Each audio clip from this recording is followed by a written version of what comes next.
I'm Laura Stephenson. I'm 38 years old and I'm from Blytheville, Arkansas. Well, I am the minister's kid. I was raised in First Baptist Church, Blytheville, Arkansas, where my father was the minister of music for 33 years. I know what it was like to see what a minister did from a completely different angle.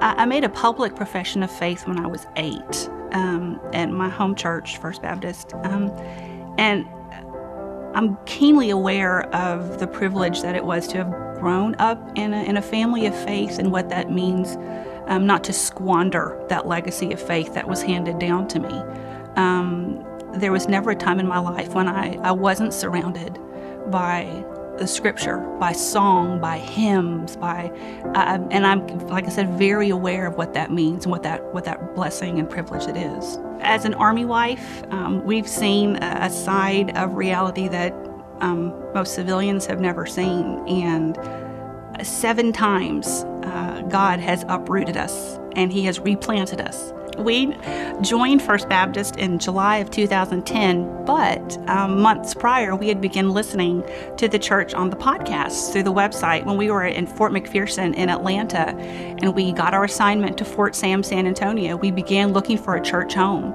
And so prior to the movers even unpacking our household goods, we were called to come here. We knew that this is where God was calling us. I noticed life and joy, and that's something that, having been in 7 other, Army hometowns and 7 other churches throughout the country, that to be a part of a living, breathing, Spirit-filled, Christ-centered church, that was the first thing that we noticed when we walked in the door. Well, how many times have I said that I have the greatest job in church? I get to be the children's choir director. What a privilege that means, and to be able to teach that to these children. That one day, whether they sing with Aaron in Chapel Singers, or sing with him in the sanctuary choir, or they just stand in the pews and they sing, that's what I want them to take from this experience in children's choir, is that it is a joy, the joy of worshiping this God. Well, I tell you, to say that I love my church, those words seem tiny and they seem small, because it just doesn't seem enough.